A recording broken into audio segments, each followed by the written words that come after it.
Hello, welcome to the Regular People Podcast. Today I'm joined by Josh Frederick, and we're going to be talking about probably quite a few things, whatever comes up, maybe music, maybe some history, maybe some politics, maybe some ecology and sustainability. We'll see where the conversation goes. Hey Wade, How's it going? great. Thanks for being at my house to do this. Yeah, how long have you lived here? Well, since August. Oh, Late okay. August. No, September 1st. Oh, okay. Never mind. Same thing. Yeah. So, before we talk about any topics, Mhm. as I've been doing for the past every episode really, Yeah. I've been asking my guest, Mhm. what have you been doing with the past, let's say 5 years of your life, could be 10, whatever kind of time frame you want to put on it. Yeah. But what have you been doing with your life, like, so we can get an idea of who you are, what you're Mhm. about.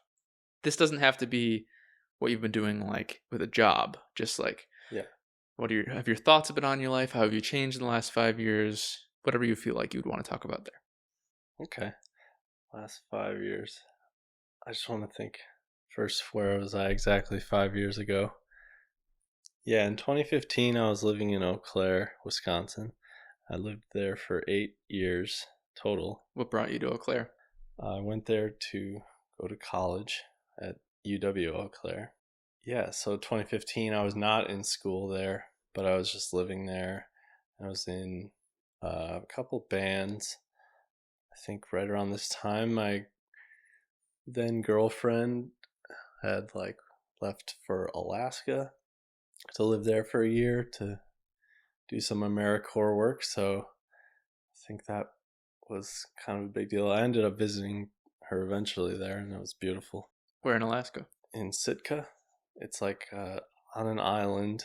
It's like a like a big fishing town. But I mean, before it was colonized, it was man, I wish I remembered the tribes there, but I think it was like maybe Inupiaq, but Was there a don't quote me. large Native American population there? Yeah, there was pretty large native population, and I believe the first European people to get there were Russians. Yeah. Because it's in Alaska. But So it's like a weird culture blend of like yeah. American, Russian, Native. Yeah.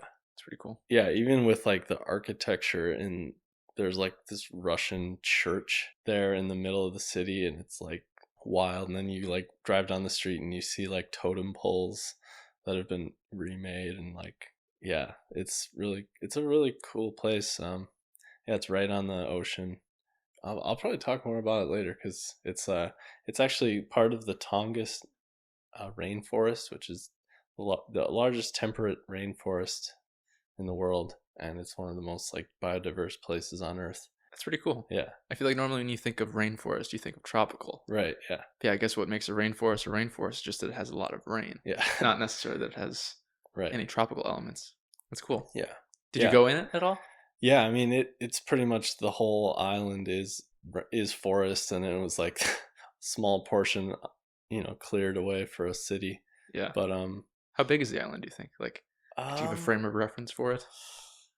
I feel like I remember them saying it's like would it be feasible to walk around the island? No. Bigger than that? No, yeah, bigger than that. Quite big, but okay. But there's only like one road on the island. Well, not one road, but like one main road? One main road that goes from one end of Sitka like to the outskirts of Sitka, and that road is like 14 miles long or something. Oh, okay. So it's like once that road's over, it's like just wilderness for the rest of the island. Yeah. It's pretty wild. That is cool. Yeah. I kind of am sad there's so few actual wild places in the world nowadays. Yeah. So whenever I hear of a place that's mostly wilderness, less urbanized, that's inspiring in a way. Yeah, it really was. So yeah, I'll definitely come back to that in the conversation. Yeah. So what did you do after visiting Sitka, was it? Yeah, Sitka. That was like a little over 4 years ago that I finally visited there. Yeah, so basically the last 5 years though, I was like in a band, taking a break from school. What kind of band? Probably, you'd call it probably like an indie rock band or... So did you not have like a style of music that you played necessarily? Yeah, we didn't aim for like Yeah. a style. There's just two really good friends of mine, and we just liked jamming and Yeah. together. And It was a 3-man band.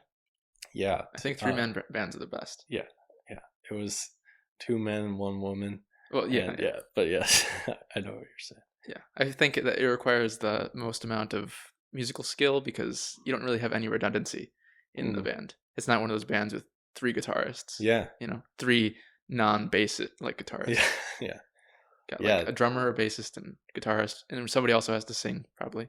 Yeah, I've been in like larger bands, and those are fun. But yeah, it's something about a trio is really cool. We were just guitar, bass, and drums. Yeah. Was there a singer or just instrumental? Yeah, singer. The singer was Lauren. She played guitar, and then she also like wrote the songs. And you were on bass? And I was on bass. Nice. And then my friend Elliot was on drums. Yeah, Lauren would write the songs, and then we'd all kind of arrange them together. Like Elliot and I would come up with our parts, and she would just let us do pretty much whatever, and then told us if she wanted us to do something specific. But that's cool. Yeah, it was really cool. Did you ever do any recording? Yeah, we did 1 5-song EP, and then like a 2-song single, like with like an A and B side. Yeah, nice. But it was just digitally released. So. Oh, okay. Did you use your own like recording equipment, or did you go into a studio? Our friend Leo had his own studio actually, so he had spent years just acquiring microphones and equipment. And was it free? Did he just let you use it? Let's see. It's like friends and family discount. I can't even remember now if he charged us or not. I feel like we paid him something. Yeah, we did eventually pay him something. Pay him in album sales or something like that. Yeah. Did you sell it? The recordings? Yeah, we sold them. Yeah, we ran out of physical copies, but yeah, it's still online for sale. So anybody who wants to buy it. What was the band name? Idle Empress. Was there a name to the EP? Yes, it was Idle Empress. Oh, okay. And that was a lot of fun. The EP was the first thing we did. I was in another band too at the same time. Well, right before that, and I had done a couple albums with them. So it wasn't my first time doing it, but with Idle Empress, yeah, that was like a 5-song EP. That was the first thing we did, and then we did the singles like a couple of years later. But how does it work because I've never participated in recording music really. My brother was in a band for several years, and he did recordings and stuff. So when you are getting together to record an EP or an album, do you perform just your own part, just that person's part, and then you kind of put it all together? Do you perform all at once as a band? Or both, maybe? Yeah, we did both of those. And what do you do, like mix and match what sounds the best to create a final song? Yeah, like there's like so many ways to do it. Like a lot of the like pop music here on the radio is recorded all separately. Yeah. Just for like the purest musical quality, because like we were talking about earlier, there's no bleed with the microphones or anything. So what they'll do is they might play together, but they'll have a drummer in like glass, like Oh, so are you saying they play at the same time but in separate like studio rooms so that like the audio doesn't interfere with each individual instrument? Sometimes. Yeah. Just to get like, so the goal usually with a lot of recording, including ours, was the first thing you want to get is a drum track. Yeah. Like a good drum track. So you might all play it together. This was usually what we did. I'll stop talking about pop process. I'll just tell you what we did. Yeah, we would play the whole thing together to get a drum track. But I think we usually use drum and bass track. Yeah, we use like a basic track of drums, bass, and guitar almost always. So we would get one take of that. Yeah. But yeah, a lot of pop music, it's like just get the drum track first and then build everything after that. And the drummer often also plays to a metronome in his ear, or in their ear in pop music. That's cool. I don't have really anything against that. Because it does. You guys didn't do that though? We just no metronomes for you? No, because it's like, I don't know, a lot of the like bands in like the 60s and 70s and stuff that we liked, they didn't use metronomes. It doesn't really matter if you speed up as long as you speed up together. Exactly. That was kind of our whole thing too, is we were just very like, we like to have kind of a watery flow in the way that we like improvise together, like just constantly listening to each other, and they were both great at that. Do you think you're good at keeping time internally? I think so. Yeah. I feel like you kind of have to be as a musician, but I mean, not everybody is. You go to a concert at Summerfest or something, and then the lead singer of the band is like, all right, everybody clap along. And then within 13 seconds, the entire crowd is just way off and they're clapping at all times. Yeah. Like nobody can keep the tempo. That's a big problem. Yeah. It's hard. It's harder than people think. Yeah. Because even I remember we did an exercise once. I took like I was in some jazz like groups in college, like jazz ensemble. Yeah. Where it would be like a 1 credit course technically. And you just play? Like that's all it was? Yeah, we would learn songs and then we'd have like an end of semester recital. Oh, okay. I remember also taking like a jazz history course that was like in the offered by the music department, but it was a lot of non-music students just trying to like get a history credit, cultural diversity credit or something like that. And we did an exercise with the class of like clapping together to keep time, and it was like he pointed out to us that it's a lot easier for everyone to stay in time together when the tempo's fast. Yeah. But when you slow it down, it gets harder. Yeah. Everybody's anticipating the next beat. Yeah. Yeah. I'm in a world music class right now. Oh, nice. Similar to what you just said about like, I just took it because I needed that kind of credit. Yeah. And everybody else in there probably thought it'd be an easy credit to get. Right. And then we have to like perform some music. We're not expected to be musical, have any musical ability, but we still have to perform it. Yeah. And it's striking how many people can't stay on tempo, even with a metronome. Yeah. Like, wow. Are you guys in person? Yeah. Well, that's cool. My only in-person class right now. Oh, nice. There's only 6 people in the class. That's cool. Yeah. I would love to hear more about that. Or like I can tell you more. Chat more. Yeah. Yeah. I don't know. What's like the coolest thing you've learned so far? Okay, so we made some flutes and we made some shakers. We were spending like a month on Native American music. Nice. And that was pretty cool, but I think maybe the coolest thing right now is it's called an Agbekor, which is music from Ghana. Oh, nice. And it's like a really heavy drum song, which a lot of African songs are. This one is African, not Native American, because we're on a new unit now. Yeah. So there's like 5 different instruments, all percussion, that are doing, their own separate thing going on. Yeah. Yeah, so it doesn't easily fit into like the Western time signature exactly. It's like a 12 beat repetitive, but it's kind of like split up into sometimes 3, sometimes 4, not consistent. Yeah. So one person has to hit on like every other offbeat, but not every offbeat kind of thing. And that's hard for people who aren't musically inclined to do. And then we have to all do these parts at the same time as each other. And then as soon as one person gets off the beat, everybody it sounds like, chaos. Yeah. So we're performing an Agbekor, and it's pretty slow, but we were doing that in class last week. And it was kind of fun. We had, I don't remember what the instruments are called, but there's like this shaker, which is called nakatsa, I think, actually. Okay. And then we have these big drums, and we have this like 2 bell cowbell. One's higher pitch, one's lower pitch. Yeah, there's like several drums, and they're all doing their own thing. Nice. So I think that's probably the coolest one we've done so far. Yeah, that's really cool. I'd love to learn more about just like rhythmic like aspects of like ancient music. Especially like indigenous cultures like that. Like that's really all the classes. It's all indigenous music. That's cool. That's really awesome. Yeah, that's like polyrhythm stuff is definitely. What it sounds like. Yeah. That definitely shows up in jazz, obviously, because that was like, I don't know. I think they say jazz is kind of like a fusion of a lot of cultures. Like it was like African rhythm and melody fused with like sometimes European harmony. And I mean, isn't jazz heavily from like New Orleans area? Yeah. So that's a lot of like cultural fusion going on there. Yeah, exactly. A lot of European and African mixtures of musical styles. Yeah, there's like the Creole people, and that was the big thing there. So I know a little bit about that African polyrhythm stuff, but not as much as I would like. That sounds really interesting though. Yeah, it always sounds really cool. It's like technically hard to do. Yeah. I was a percussionist when I was younger. That's I was a right, drummer. I was never all that good, and I Yeah. never really played in a band, even though I wanted to. Yeah. I had a drum set, and I would like practice at home and stuff. Mm.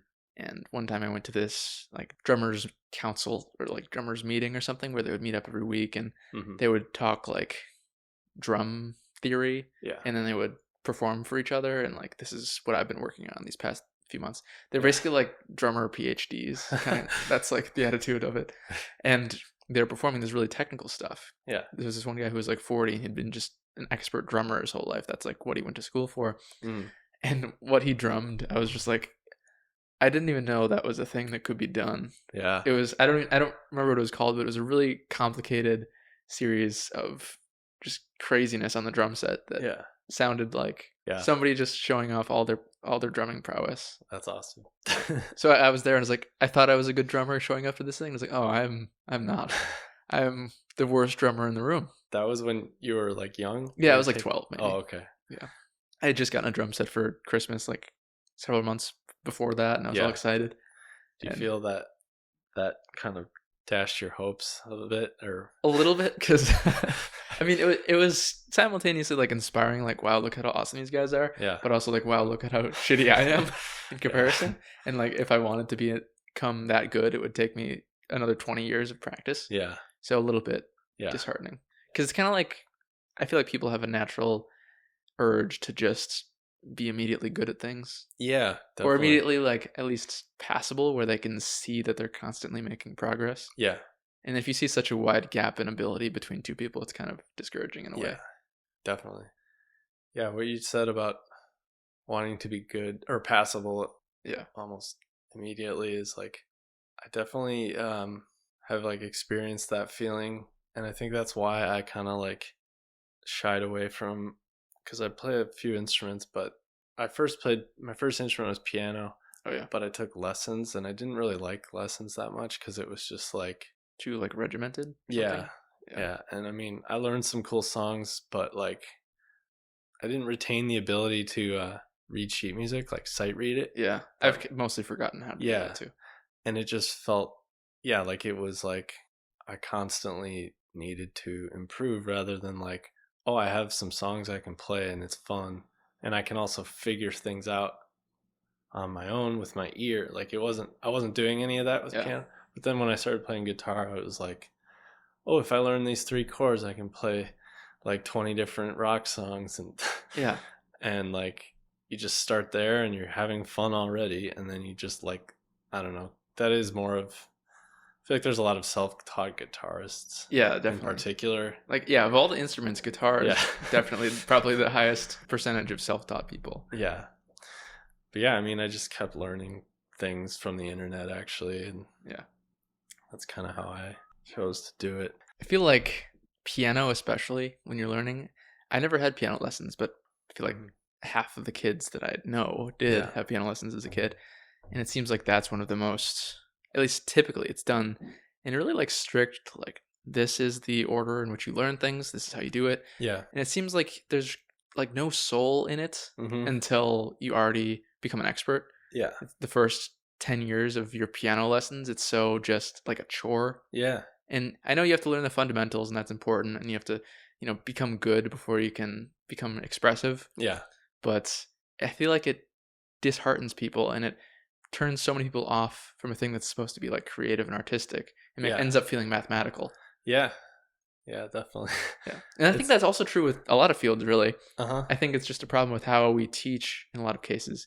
Like teaching piano, you need the fundamentals, but you can teach it in a more fun, more creative way. Yeah. Same thing with like physics. Mm-hmm. Physics, like, it can be really interesting and really cool if Yeah. you focus more on experimentation Yep. than just straight up like, okay, let's do calculus Yeah. for 3 years. And Right. then we can do cool stuff. And like, you should be doing cool stuff the entire way. Agreed. I've taught some people, just some of my friends and stuff, I've given them like piano lessons. And I tell them up front, like, hey, I actually can't teach you how to sight read, but I can teach you how to do teach you a few scales and like how to put a little solo together over some simple chords, and like you can experiment with that kind of stuff. And usually they have fun, seem to have fun with it. Like, and I taught guitar at like a music school for a little bit. It was like, what age range did you teach? Or was it just any? Just any, but it tended to be like middle school, high school kids. Yeah. And I had one really little kid who was just like super hyper and could not focus. Yeah. That was kind of funny. Yeah, I tried to take the same approach there where I was like, let me just get you started so you can like have fun and give you the tools and like give you some resources too, where it's like, because I feel like, yeah, you can't get good at an instrument by like only playing it at your lesson. Yeah, like once a week for an hour, like which is like what you're never going to become good. Yeah, you probably need to own the instrument and play it every day. Yeah, if you want to become really good, you need to play it for hours a day. Mm-hmm. I was just reading a book. You probably heard of it because it's like a famous book, Outliers by Malcolm Gladwell. Mm-hmm. Have you read that? No, but I was just thinking about. I know about the 10,000 hours rule. Yeah. There's a whole chapter on the 10,000 hours rule. Yeah, and it would show like he went through like people that were like the best of the best at stuff, like music, the people who would get in like the symphonies, and that is like their profession, and they're like virtuosos at playing violin or whatever. Yeah, they would do like polls, whatever, scientists or whoever, just to gather information, and like how many hours per day do you spend playing violin? Yeah, and then of course the virtuosos spend like 8 hours a day, basically playing for the past 10 years, and that's why they're so good. And the people who are just like not all that great but still pretty good violinists, they only spend like 1 hour a day. Yeah, so they're still very good, but you have to put in a shit ton of hours in order to become really good at something. Yeah, that's what, I don't know, people always, not always, but sometimes if someone sees me play guitar, they'll just say like, oh, you're talented, and I'm like, well, I don't know, maybe a little bit, but like I've just put a lot of hours in. Yeah. That's sort of like what that chapter of the book was about. Like, there is a certain amount of talent, but if you rely only on talent, you'll get outpaced by everyone else. Yeah, right. Like, talent can get you that first head start, but you need to consistently practice in order to actually get better. Yeah. So, I mean, I'm sure people don't mean it this way, but it's almost like if somebody calls you talented, it's almost like an insult. Yeah. It's like they're overlooking the amount of effort that you've put into it. Right. Yeah. They're just saying like, you got this as like a hereditary gift or something. You just were born with the innate musical ability, which might be true, but it also overlooks how much time you've put into playing guitar. Yeah. Yeah, totally. I kind of can play piano a little bit. I'm really bad. Nice. Definitely bad piano player. And that's all self-taught. I don't have really, not like a very basic ability to play with both my hands. I'm especially bad at using my pinkies on piano. So I'm not a good piano player, but I would always just, because lots of people I knew had pianos, my cousins had pianos, so whenever I was there, I would always like to play them because they're fun. Yeah. And normally I would just try to find like the melody of a song that I know, just to learn how to play some song. And that was always fun. And I could read sheet music, being in like percussion in high school and middle school and elementary school, playing like marimba and xylophone and stuff. You have to be able to read sheet music. Right. That's something you get taught. But yeah, never put enough time into it to actually continue progressing. I kind of like reached a point where I thought I was good for my age and then stayed there. Yeah. And I wasn't one of those people that just kept getting better because I didn't keep adding the amount of hours into my practice schedule. Yeah. Do you still play every now and then? Or my old drum set is at my dad's house. So if I ever go to my dad's, then I'll play the drum set for a few minutes. Yeah. So my drumming practice is probably about 10 minutes a month. Got it. So I'm definitely not good anymore. I still have the basic ability to drum. Yeah. I haven't like lost all capability. Yeah. I've at the very least declined in capability. Yeah. Like I used to be practicing, like I used to practice songs. Like I would learn how to play like Tom Sawyer by Rush or whatever. Nice. And I would, print out the drum tabs and I would practice and stuff. Yeah. And now I can't really do that. Yeah. Nice. Well, I mean, not nice. I'm sorry. It's all right. But that is nice. Cool that you learned that in that way. Yeah. Yeah. Drumming was half self-taught, half actually taught in school. Yeah. Okay. Did you have like a music program in your like elementary school where you like would learn an instrument? No. There was briefly like a guitar class after school. I think that was like that like lasted a whole semester or something. It was after school though? Yeah, it just died out. Like it never. Did you have like the basic like elementary school music class where all the kids were together in one Yeah. room, like singing songs and stuff? Yeah, Okay. that's all we had. Yeah. I don't remember much about it other than singing songs together. I always hated that Yeah. aspect of music class, like the general music class. But then starting in my 5th grade, I think, we had like an optional extra like music class during school hours that if you showed an interest in learning an instrument, Yeah. then it was like once or twice a week you get pulled out of your class, and then you'd have like a 20-minute like one-on-one session with a different music teacher. Okay. And all the kids would do that. So like, a few kids at a time would get pulled out of their class and go to the music room, and they'd practice their saxophone with the teacher for 15 minutes, then go back to class. Oh, okay. So it was like trying to get kids more like hands-on and personal teaching, like into music. Yeah. I wanted to do saxophone. That was like the most popular thing. Everybody wanted to do saxophone Nice. because it's just cool. It sounds cool and it looks cool. Yeah. And it's like jazzy and everybody, Yeah. Shiny. Yeah, shiny. And there's so many buttons, and the buttons look cool and are fun to press. Not every instrument has that. Right. Except I was told like, oh, there's already like 15 kids learning saxophone, so you've got to learn something else. Like we can't have every kid learning saxophone. Oh, okay. It's like, all right, fine, I'll do trumpet. So I did trumpet. Nice. For a year, and I learned that a little bit. And my music teacher initially praised me because she just, had a few kids in the room when we were learning trumpet, like the trumpet learners. And she's like, okay, just blow into the trumpet and let's see what noise comes out. Yeah. And I think everybody is, I might get the actual letters wrong because I don't remember it, but I think everybody was like, the standard note you hit just naturally blowing into a trumpet is like a G or something. And I was the only kid who got like a high C. It might be reversed. It might be a C and a high G. I don't know. Okay. But anyway, I had like a different note from everybody else. My teacher was like, oh, that's so special. Like you show some natural talent. And I was like feeling good about myself. But then like by the end of the year, I wasn't any more special than the rest of the kids. Oh, it just kind of died away. And I was getting sick of trumpet. So I went towards the following year, I switched to do percussion. Oh, okay. Got it. Yeah. And then I did that ever since. Cool. Okay. So did you take those guitar lessons after school? I think I went to no, not really. I think I went to 2 or 3 of them. Yeah. I don't even think it lasted a semester. It was weird. It was just like the guitar teacher had a breakdown. Yeah, I don't know. I think some parents were heading it, so it wasn't even a teacher. They just lost steam. They were just like, okay, it's whatever. Yeah.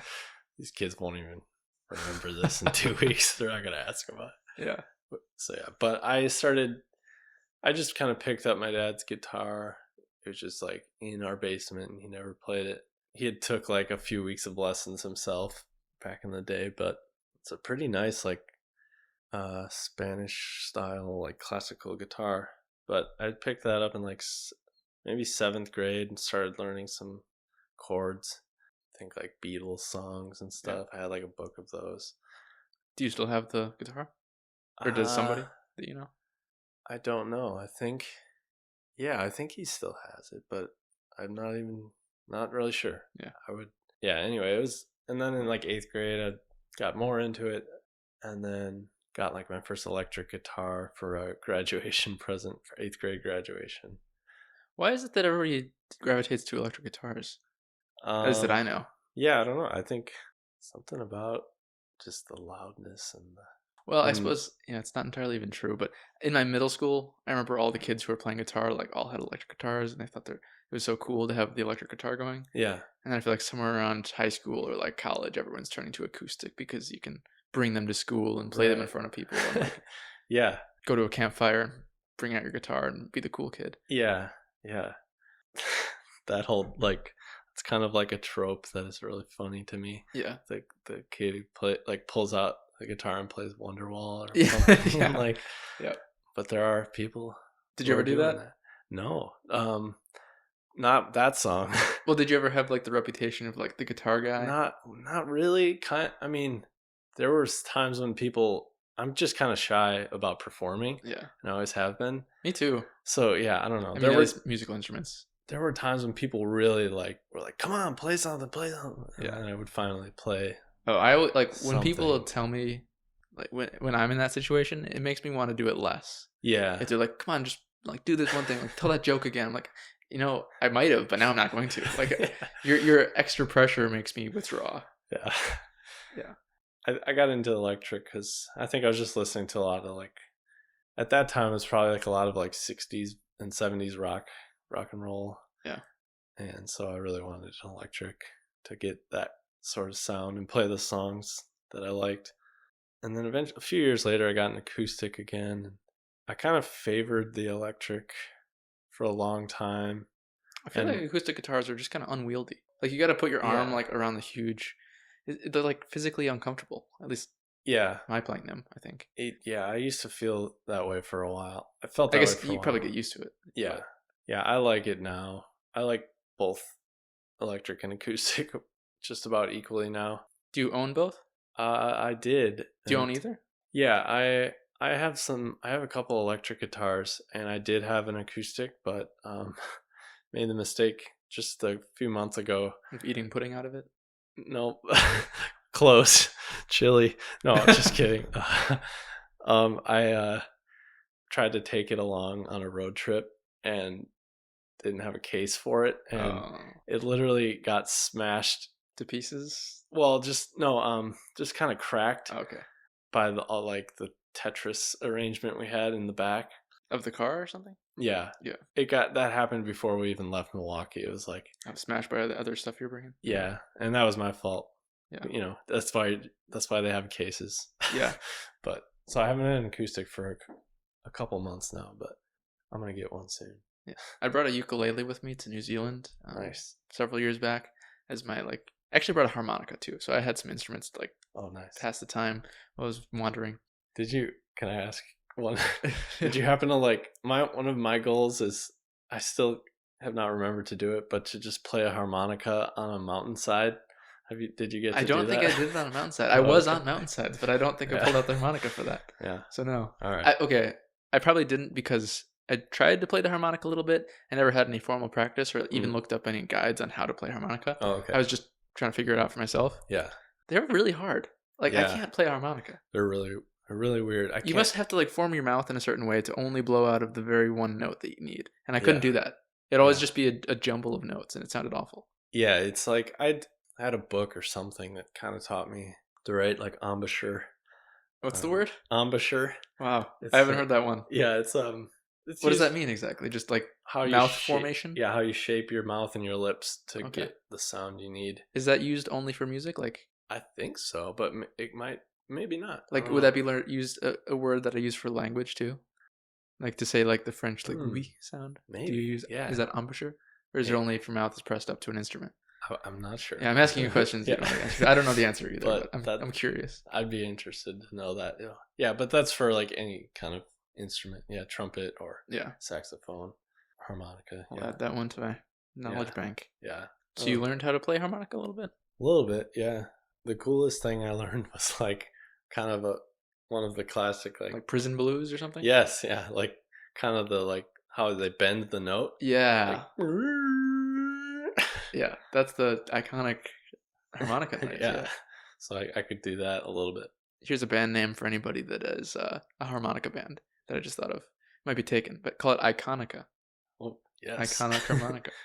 Never mind. Bad idea. No, I like it. So you were talking about your brief life story of the past 5 years. Yeah. And we got sidetracked on talking about music in general. Yeah. So you were in a band though in Eau Claire. You were in a few bands. Yeah. So you were in the one Icon Empress?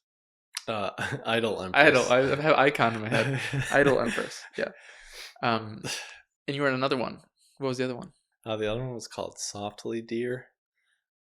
DEAR. Did that have a style you guys played to? Or was it just indie rock? Yeah, also general kind of indie sound. But that one was a little more varied as far as the genres that we covered. How many members were in that one? That was a 5-piece group. Yeah, that was a lot of fun. I was just guitar in that band, and there was another guitarist already, so it was kind of more sitting back and picking my spots. Yeah. To play. Was one of you the designated rhythm or lead guitar? Kind of just by default it kind of happened because the guy who wrote the songs, who's my friend Tyler, he he was just not really interested in like learning how to solo. He was just Yeah. like, I'm just gonna play chords and sing my songs that I'm writing. Yeah. You go ahead and do whatever you want. So I would play like the lead stuff, or I like mean, it makes sense if he's the singer doing the rhythm. Like, right. Yeah, it's hard to. I had never understood how people. I never really tried, I guess, but I would probably fail. Yeah. I never understood how people could play the guitar, Mm-hmm. especially if it was not rhythm, play the guitar and sing at the same time. That just seems like, I guess, in the same way people are confused how you can separate all the movements of your limbs if you're playing drum set. Yeah. And that's like one of the first things you need to learn how to do in order to play drum set. Yeah. So it might be the same kind of thing going on, but still just playing guitar and singing. I guess both of them, you kind of get to know them so well that it's just second nature to play this song and sing at the same time. Yeah. But from the outside perspective, it seems like a feat. Yeah, it's definitely something to like you have to work at. Yeah. And it is like the split brain sort of thinking, or you're like using both sides. Yeah, I think the hardest thing, obviously rhythm's pretty easy. Lead guitar's pretty, I don't know a whole lot of people who do that. Although I did just watch like today, I mean, there's like a genre that is known as like math rock. So it's just like rock, but like really like crazy time signatures or like just technical things on the guitar. And like this dude, I watched a video today of this guy. He's like playing these like really technical like tapping things, lead parts, but like singing. And he was doing, it was like a punk band. Yeah. But they were just like really technically proficient, and like that was pretty impressive. Yeah. So like doing that and singing is hard, and I think playing bass and singing is hard too. Yeah. Just because bass is like, I don't know, you're already holding down like rhythm with bass, but you're holding down harmony and sometimes too, and it's a lot to focus on. But I think bass is probably one of the most undervalued aspects of a band usually. Yeah. Like people overlook the bass, and then like the few bands that like put a lot of focus on the bassist, I think they're usually the best ones. Like I mentioned Rush earlier. Like I love Rush and Geddy Lee. Geddy Lee is an amazing bassist. He's incredible. I saw Rush live once. Oh, you did? It was really incredible. My friend took me. He had an extra ticket. But I had been listening to Rush with that friend like all summer, so he turned me on to them and then took me to a concert. I know Rush was at Summerfest just a few years back, but I didn't go for some silly reason. I saw them at Summerfest, but I don't know. I think it was probably like further back than that. It was after their album Snakes and Arrows. Oh yeah, that was what, 2009 or something. Yeah. Also, did Neil Peart just Neil die? Peart died. Yeah. Which is sad because he was also an awesome drummer. And just a guy. R.I.P. Neil Peart. R.I.P. I mean, sad for another reason too, because now can't really see Rush anymore. Mm-hmm. I mean, they might still do tours with a different drummer, but you can't see original Rush. Yeah, I wonder if they even would, because like probably not. I would guess. Yeah, because like Neil Peart's one of the main it's a 3-man band. Yeah. He's an iconoclastic type of guy with his style, and all three of them are like so good at their instruments. Yeah, Alex Lifeson, is that the guitarist? Yeah, they're great. Agreed. Also, side note: have you ever seen the movie I Love You, Man? Yeah. Yeah. I love the Rush they're side story. Rush. Yeah. They're playing Rush in like his basement. Yeah. And they go to a concert too. At the end. And my oldest brother, who I don't think plays so much anymore, but when I was young and when he was like in high school and like college age, he played bass, and I always viewed him as like prodigious at bass. He was like really good. Mm-hmm. Him and his friends had a Rush cover band when he was in high school. Wow. And they like played at the rock show or whatever, the talent show and all that. Yeah, they were really good except for the singing. My brother was trying to sing Geddy Lee's super high pitched voice. And that was probably the only part of the ensemble that didn't turn out as well. But that's cool though. It's a hard voice to replicate. Yeah, hard band. That's impressive that they got the instrumental part down though. Yeah, well, they were pretty technically proficient at music. Nice. Like my brother was really good. The guitarist was really good. The guitarist, his favorite band was Green Day, so then he was also in like a Green Day cover band, and he would sing. Yeah. But he could actually pull off the like intonation, the vocals of Billy Joel Armstrong really well. Oh, cool. So he was like he had the voice down. Yeah, on that one. that is a fun one to do. I've tried that myself. I don't know if I'm gonna do it right now. Well, I'm not gonna ask you to. Okay, good. Yeah.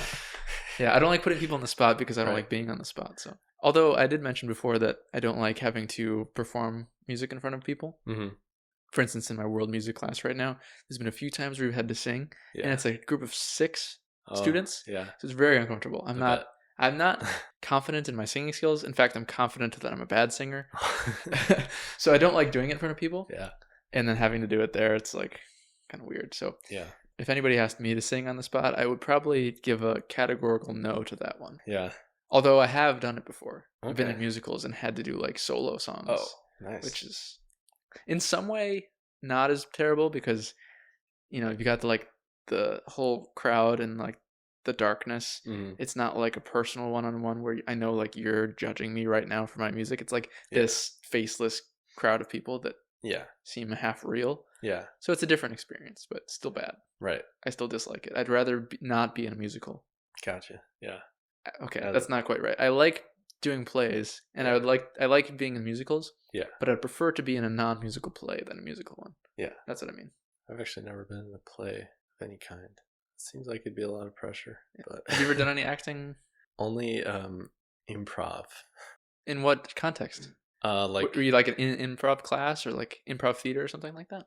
yeah, I was in I took like 3 improv classes just from my friends, but they were like they knew what they were doing.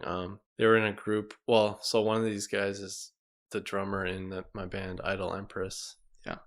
My I can friend. see how it's probably helpful to be good at improv and be a musician. Oh yeah, like he's an incredible musical improviser as Yeah. well, and like we've had fun jamming for years, and Lauren is just awesome too. She's a natural at, yeah, I mean the key to improvisation of whether it's like improv comedy or music is just listening and also like saying yes. Yes, to and other, yes and Yeah, yeah, that's the exactly. rule. Yeah, you know that. Okay. Yeah, yes and to other ideas, and then the most advanced beyond yes and is I know this because. Mm, So it's like in that way you're looking at characters who have a history together, and yeah. they already know why this person said the other thing. That kind of I don't think I was ever all that great at comedic improv. yeah. We did it in my drama class every Mhm. Friday. Yeah. Back in high school, I took drama like all 4 years of high school because it was fun, Yeah. and I like acting. Hmm. And every Friday we'd have improv, and we'd play lots of different games. Yeah. Like there's so many different ways you can do improv. Mhm. And it was always a really fun time. But I feel like I liked being an audience member more than I liked being on the stage because Yeah. I feel like people could make me laugh more than I could make them laugh. Yeah. Yeah, I did 3 performances. Like at the end of each class we did a performance. Oh yeah. With our troupe. Pretty decent size audiences, like probably like 30 people each time. Yeah, it was really nerve-wracking, but also like when you do get a laugh, it just feels amazing. Yeah. Like you're just like, because it's not, and my friends, teachers, like I was saying, they're in an improv group and they had been doing it since high school, and for a while they were touring all over the country to do improv. Wow. Like going to improv festivals and like just building connections with other improv scenes, and like Did they have a name for their improv group? yeah, it was Glassworks Improv, and I don't think they've performed for a while, but they're all still friends. But yeah, they're just like really good at their craft, and they put in a lot of practice and like took it really seriously. Yeah. So I always had a lot of fun watching them, but yeah, to perform it is really nerve-wracking, but it feels great. And they do tell you also to not think of it as improv comedy. Well, another thing too is like there's short form improv and then there's long form improv. Yeah. And short form is the games and stuff. Yeah. And like whose line is it anyway? And then long form is Like making entire scenes. entire scenes. Sometimes An entire with- improv play. yeah, right, exactly. Sometimes a whole play, sometimes with no prompt at all. Like some of the people who do this will sometimes just walk on stage, someone says something, and then you start and you build a whole like reality. I think all we did for those performances was took like one word from the audience and then we went, and it was just like, yeah, it was super fun. But they say for long form especially, like it's best to not think of it as comedy and just not try to make people laugh. Yeah. I mean, because like the comedy part is honestly the things that get the most laughs are like things that are just that seem like so real, where like the relationship seems so real and someone says something and people just like think it's hilarious, not so much because of what they say, but because like, wow, they just came up with that, but it seems something that comes like naturally and organically rather than trying to force it. Right. Yeah. And then there are certainly times for like being all zany on stage, and that can get laughs, but yeah, sometimes you see like college freshman improv groups and they're always just like trying to be zany 100% of the time, and it's like, all right, this doesn't feel realistic. So the best moments are like when one of the improv actors does something that they don't even realize was hilarious, and then like quickly thereafter do, and the audience does too. It's like, it just came about, like they weren't even trying to be funny. It just happened. I feel like, I guess I haven't taken an improv class per se, like we did improv every week like I was saying, but I haven't taken a class dedicated to improv. So it seems to me almost like practicing improv would be kind of counterintuitive, especially if you were like part of an improv crew. I feel like the more that you practice, the harder it would be to actually maintain it being improvisation. Because you feel like you've got this growing pool of scenes that you did before. Actually, then it was improvisation that you might be tempted to draw upon again. So like to recreate something that you did last Friday during your practice, when really it's just trying to be like new every time. And so I feel like the more you practice, the less it's becoming improv. In a way. That's probably true that's true, I think. I mean, I guess you need to practice in the sense that like you need to know how the other people are as actors so you can play well off each other. But I feel like there probably comes a certain point where you should stop practicing. So you don't like just use up all your good stuff. I think that's interesting. That's a cool point, because that's a issue with music too, with musical improvisation. It's like you practice improvising with a band, but then when you're performing and you're improvising on stage, is like a lot of jazz is improv. So but we did some improv with even my like rock bands and stuff.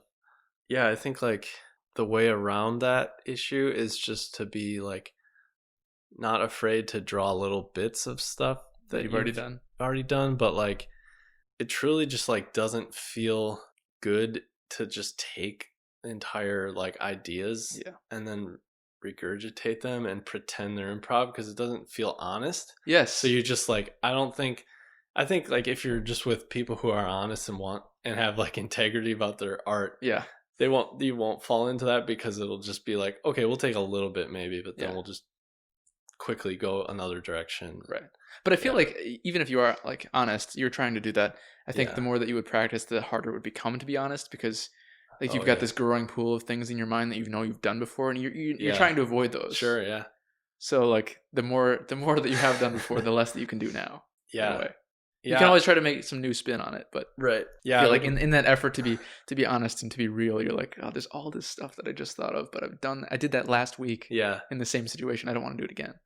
My friends in that improv group could probably like tell you way more about that, because they did it for years, and I could see them evolving over the course of those years, where it looked like they were just trying to get out of old like routines, comfortable kind of like routines on the stage. Like people would, it's like as soon as it started to feel like they had like a style up there, they would like change it up.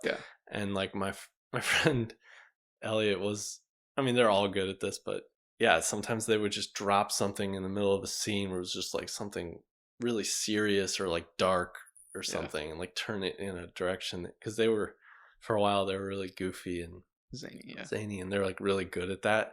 But then they started to move in more like dark directions and just be like, have scenes about like affairs and like, or like strained parent-child relationships. And like, and then it would like turn serious, but then also there would be like these dark humor moments where it would just be hilarious, and like people, I don't know, it was just like, so yeah, I think that is probably something improv actors struggle with. I think with music it's a little easier to just keep exploring new territory, because like I feel like there's a lot of possibilities. Yeah, there might be less restriction in music because it's not like, it's just sound. It's not like trying. I mean, either way, I guess you're not really trying to be funny, but it's not even like trying to convey specific meaning, I guess. Yeah. Well, okay, so you mentioned the honesty thing, and I got really excited because it reminded me of an experience I had. So I feel like this improvisation in music and in comedy, it also really relates to teaching, because I feel like, I don't know if you're a high school teacher or whatever, you're teaching multiple classes a day. Yeah. In order to enjoy your work, you don't want to just be repeating the same exact lecture all day. Yeah. You have to introduce some improv into it. You have to be like extemporaneous speech giving. So you have a rough outline, but then you fill it in with your own creative material each time. So each specific session of teaching is different, even though you're conveying the same basic information. Yeah. So not to, I guess, sound like, ooh, I'm a traveler again, but whatever. I went back to my high school French class or French teacher to like teach the French class for the day, because I had gone to France and my teacher wanted me to like tell the class about my experience there. So it was just 2 classes that day. So I went in for the first one and I was talking to the class about stuff, and I was like telling them all about it, and I was making some jokes, and I got good reactions from them. They were laughing. And then the second class came around. Yeah. And I was starting it off and doing the thing, and then I give the same joke that I gave in the first one. Yeah. And then I got a laugh, but I felt like right when I did it, I was like, I shouldn't have, like, that wasn't good. So then I changed my tactic for that second class. Yeah. I was trying to avoid the same thing I just did an hour before. Yeah. So overall, it was definitely less funny and probably less enjoyable for the students, because I was trying to like not fall into the same shell and the same routine. So it was less comedic, and I don't know, I was just trying to do a different thing. Yeah. And I felt like, oh, if this is like what teaching is like, I don't know if I could be a teacher. I don't, like, in that moment I was like, I don't even know if I could be a stand-up comedian. Because a stand-up comedian, you have your set. Yeah. And you might introduce a few jokes here and there based off of your audience. Yeah. But for the most part, your set is set. And I feel like I couldn't just like tell an hour's worth of jokes that are the same jokes that I know so well, and to me might even no longer be funny anymore because I've told them 6,000 times. Yeah. I feel like that would be kind of soul draining in a way. Yeah, that's an interesting. That probably just means you in particular are best suited for more improvisational things. Yeah. Because the way I've heard people talk about stand-up comedy is like they'll do a whole tour.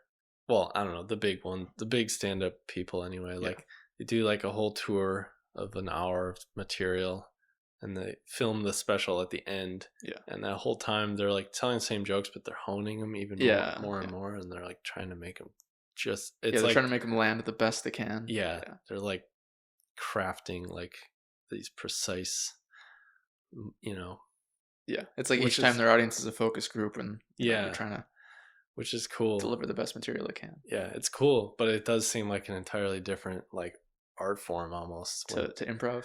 Yeah, I think it is. Yeah, that's an interesting thing too. So like with comedy, improv and stand up, there's a clear like you go to a show and you know whether it's one or the other. Yeah. But I think sometimes with music, like a band will play something improvised or composed, and sometimes it's unclear. Like, and so I think I've always just thought that's really interesting, because like sometimes when you see a band that's like improvising so well together, it can sound composed. It can. I've had that experience. Vice versa too. So, yeah. One that stands out in my memory is also at Summerfest. I keep on bringing that up. If you don't know, Summerfest is just, they call it the world's biggest music festival. Yeah. I don't know in what terms they define that. Like the most amount of people, the most amount of performers, the time frame, the most amount of days, the physically biggest in terms of kilometers. I don't know. It's something, I guess. Anyway, it happens in Wisconsin every summer, except for this summer, because Yeah. coronavirus. But so lots of people show up. And it was maybe 5-6 years ago. Atlas Genius showed up, Australian indie band that was on the radio a few years back. I've heard of them. And I saw Atlas Genius, and I had known their songs because they only had one album out at the time. So they like played basically all their songs from the album.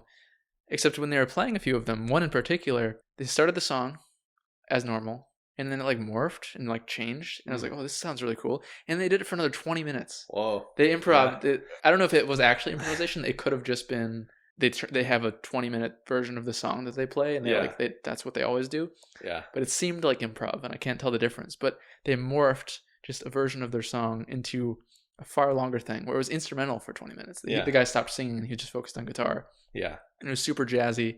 Nice. And it was like, if that was a song on the album, that would be my favorite song. Yeah. Seriously. It is like more musically talented than the rest of the stuff they were doing. Yeah. And I enjoy the band, but that moment I was like, this is an amazing concert. Yeah. Like, this is more than I thought I would get. Yeah. Oh, it's great. I love that kind of thing. I've gone to like 7 or 8 shows of the band Fish. Oh yeah. And they do that all the time. That's what they're known for, is taking their song, because they still release studio albums that are with like normal length songs, but they'll stretch 5-minute songs into 20 minutes, 40 minutes, 45. Like, I think the longest jam they've ever done was like an hour. But yeah, I mean, it's usually I'd go see an entire 2-hour concert of like a talented band just jam. Yeah, they're great because it's like, also they have so many instruments. Like the keyboardist has like keyboards. Was it like all around in a circle? That kind of thing. And like they all have these like pedals, and so they just go through so many different like sonic landscapes while they're improvising. So it's not only they're exploring like harmony and melody and rhythm, they're exploring timbre, and like just textures of sound in general, and just creating like vastly different moods, but like just doing it very seamlessly. Yeah. And there's like a light show and everybody's smoking pot, and it's not the band, but well, maybe back in the day, I don't know.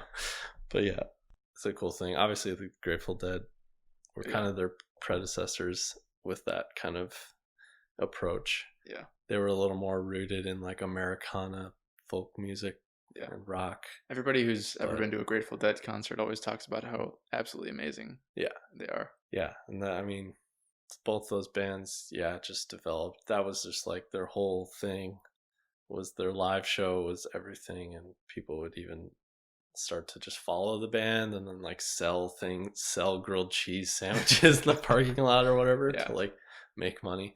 I do think a lot of the, I don't know what percentage, but a decent percentage of the fans of both of those bands were probably like college kids, getting money from their parents to live. Yeah. So they were like what's the word? Trust fund babies who were trying to live the hippie roadie life or whatever. Yeah. I do think that's a decent percentage of the fan base back when at the height of both those bands' popularity. But like, it's interesting because like you'll go to a Fish show now and it's just all those kids who they're just grown up now and they have jobs and like they 40-50-year-olds. This is an older crowd now, but there are still young kids who come out and discover the band. That's what I did. Yeah, their shows are just a whole experience. Like they take you on like, especially the second set, once it gets dark, it just feels like they're just taking you for a musical journey, and you're just along for the ride. It's really great. Yeah, that kind of thing is really cool in concerts. But then there's also like, I feel like the polar opposite spectrum where it's very planned out. Yeah, where it's like a show basically. For instance, like Lady Gaga, I saw her one time, and it was very much like that. She would have like, set changes, costume changes, and like almost like it was a story to the whole performance. Yeah, and that's awesome. Yeah, it was like more of like almost like a play in a way. Mm-hmm. It wasn't quite like a play, but it felt reminiscent of that. Yeah, and so there wasn't probably any spontaneous improvisation there. Right, but it still is like taking you on a journey that you don't necessarily get from the average concert. Right. Yeah, I love that kind of stuff too. And I think there's merits to both improvisation and composition. Yeah. At the end of the day, it's kind of, I mean, there are people in the music world who say that they're kind of the same thing, because it's like improvisation is just instantaneous composition or something, because you're just drawing from like somewhere within yourself. But I do think there are a little different, but yeah, like because a lot of composing is like honing it, over time. Yeah. Making edits. Yeah, you can't really do that when you're improv. Right. Were you ever in a jazz band? I know you said you took the jazz class. That was like 1 credit. That was like an ensemble. Were you ever in like a smaller 3 friends jazz band? Yeah. I was. There were some like places around Eau Claire that would have like jazz at the dinner hour or whatever, restaurants and bars. Yeah. So I didn't do a ton of that, but I did some of it with like small they called them combos. So it was like 3 to 6 people usually playing for tips. What instruments are usually used in like a 6-person jazz band?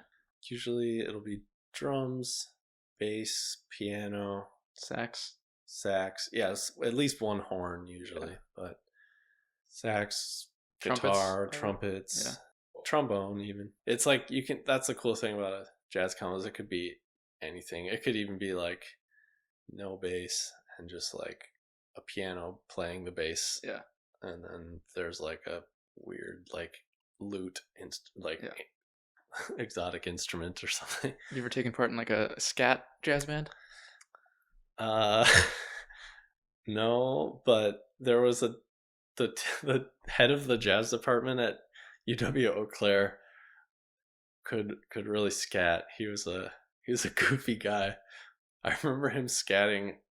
I wasn't in the band, but it was like the top tier jazz band. Yeah. Did a performance and he came out and did some scatting, which is like, it was just goofy because, he's just this goofy looking old white guy, and it's like jazz is like, it has its roots as a Black American art form. Yeah. So he looked like a goof, but he was really good at scatting, and like he clearly has studied like the music for a long time. Yeah. But yeah, scatting's cool. The biggest example of it that I think of is like what is it, Louis Prima's Pennies from Heaven? Okay. I don't know. I've heard of Louis Prima, but I don't know if I've heard that. It's not all entirely scat. There's just like a scat section in that song. Nice. That is great. Louis Armstrong did a fair amount of it in between. Like sometimes he'd sing, just do little bits of it in between his singing or trumpet solos. Yeah. I think Ella Fitzgerald did some. Yeah, it's cool. So back to your 5-year journey. Yes. You're in Eau Claire. What happened after that? Because you're no longer in Eau Claire. So right. There must have been some course of events. Yeah, I was living up in Eau Claire. I was in some bands. I worked at a food co-op, like a tiny one. It was really fun. Just learned a lot about local food movements and like sustainable food movements. At some point I moved to Minneapolis because my 2 friends in my band, Idle Empress, they were moving there and I wanted to keep playing music with them. And some of my other friends like all moved there, like all at the same time. So I lived there for like about a year, maybe a little more. I don't know. It was, about a year. I just kind of reached a point, I think, where like my friends and I, like, we still talk and we still play shows like maybe a couple times a year. But didn't you do one semi-recently? Yeah, and I think the most recent was December. Okay. We did. And then we were going to have one in May. Or no. Yeah, March or something. But then the virus happened. But yeah, we do still talk and play. But I think we were all just kind of like, well, first of all, in Minneapolis, it was just such a huge city. And we were all in like, they were kind of close. But I was in this completely other corner of the city. And I worked a really exhausting job at UPS. And just, it was hard to get in. Just the weather there is even worse. Were you a mail delivery guy? No. I always kind of wanted that job, to be honest. No. That sounds cool. Yeah, I was just in the warehouse Oh, okay. throwing the packages into the trucks, semi trucks. So like the big trailers. Yeah. That was, I don't know. I didn't see them as often as I wanted to, and then it felt like we were all kind of just ready for. Well, I don't know. I was ready for something different. A new chapter of your life? Yeah, because I just wasn't socializing with a lot of people at that point up in Minneapolis. It was just like a weird move for me. I felt really at home in Eau Claire, but then Minneapolis was just like a huge city, and never really found like a community there like I had in Eau Claire. So I just decided to move back here to Milwaukee, and I believe I met you like a month after that.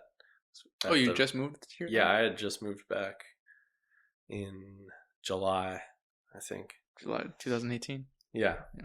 So in your band's heyday, or whatever that would mean, how often do you think you were getting together to practice or perform?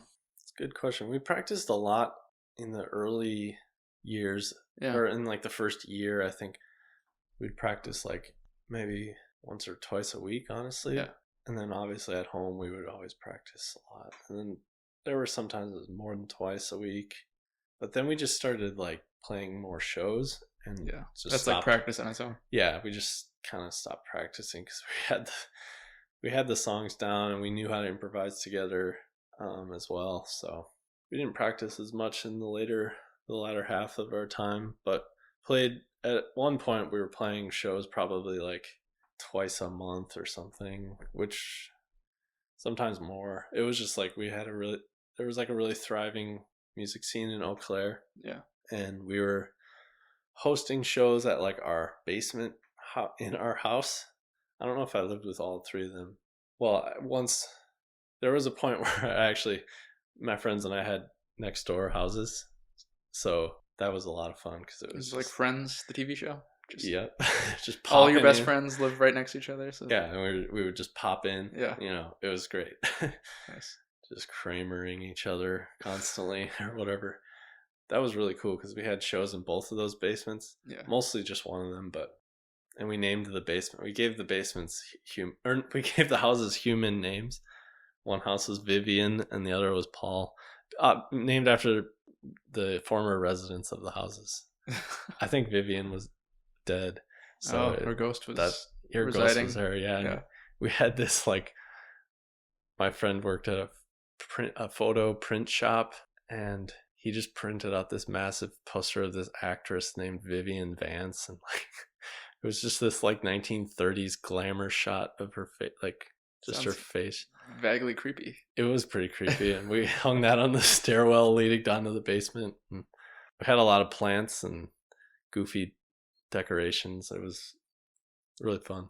We actually were able to draw a lot of people to those shows because there was other basements in the Eau Claire too that were hosting shows, and like it was this really cool underground network. But then there'd also be a lot of shows at bars and at like parks, festivals. We played a lot of shows for a while, and then kind of just started slowing down, and then moved to Minneapolis and played even less often. But did you play mostly bass in these bands?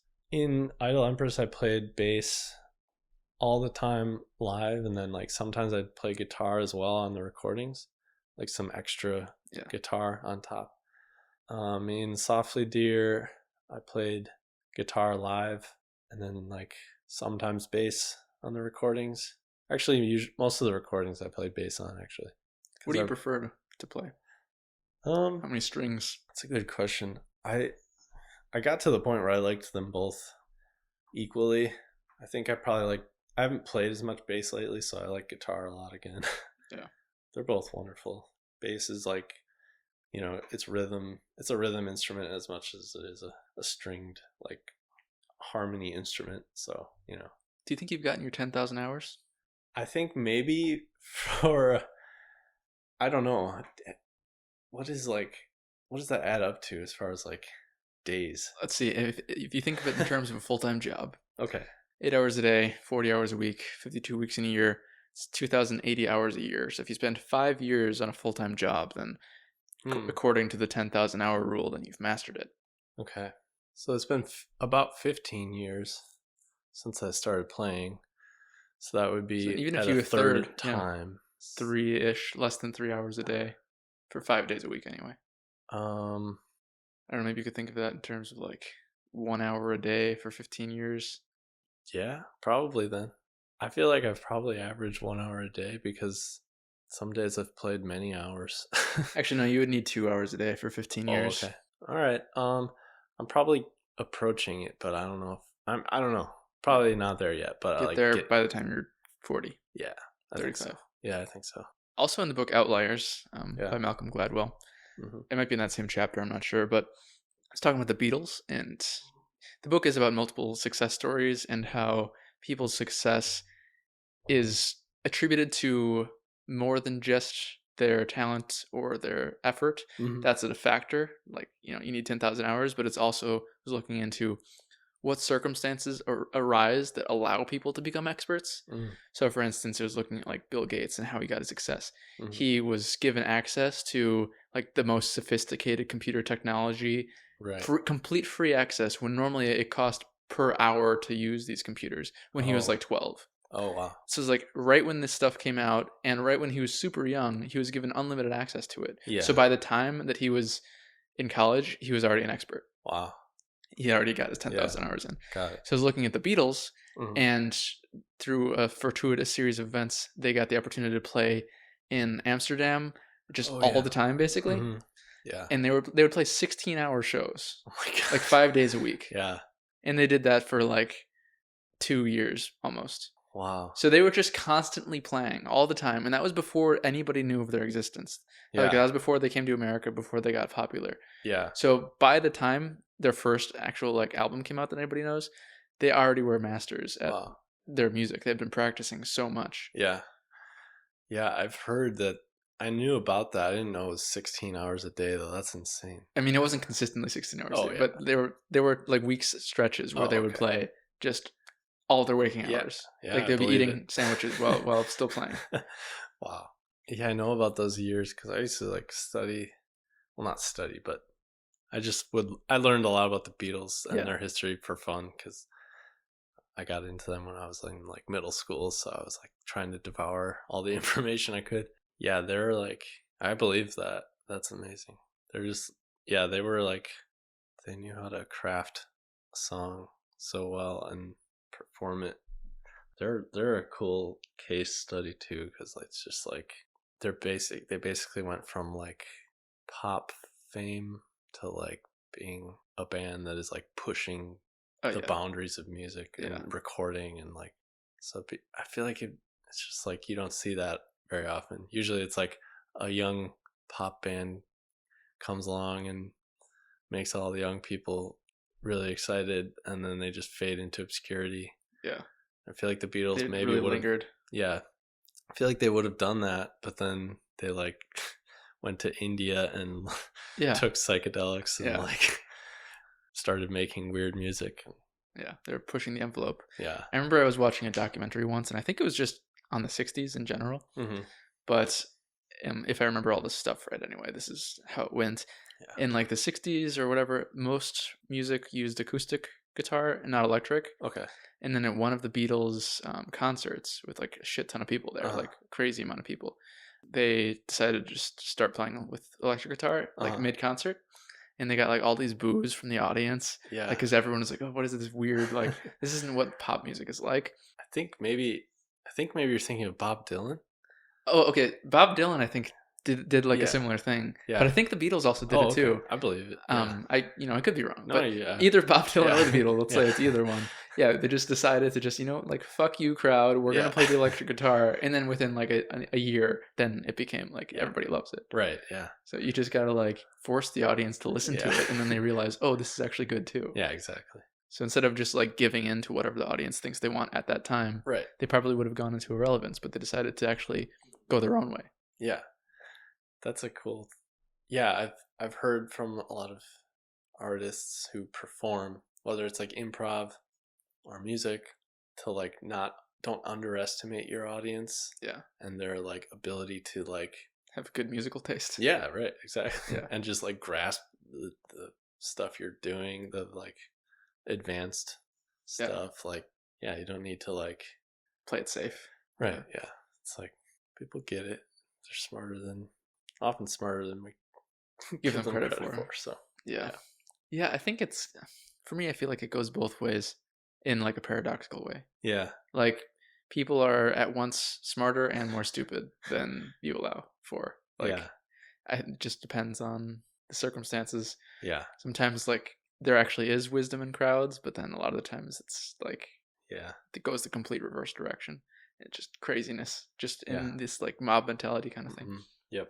I think we basically caught up on your 5-year story that has taken an hour to tell, but because we've been going off on musical tangents. Yeah. So you said you also wanted to talk about sustainability and ecology. You mentioned that once briefly. Yeah. Yeah. How'd you get interested in that? That's a good question. Because I don't know, I wasn't like a kid who went camping and stuff. Yeah. Like I just grew up here in Milwaukee, and my parents weren't very outdoorsy, not in like a nature sense. I mean, we'd go outside my dad would take us like golfing, but we just didn't go camping or anything. Yeah. I think I went camping once as a kid with my family, but it was like because another family took us along. They did it all the time and stuff. So I think just like growing up in a city, and then I remember like starting to learn about environmental issues in high school, and then like the end of high school, I took a backpacking trip to Glacier National Park with like my 2 best friends from high school, and that was pretty, I'd say, impactful or in a positive sense as far as like my it was like a formative experience for you. Definitely, because I had just never seen mountains, and I had never the first time you see mountains, it's amazing. Yeah, it's incredible.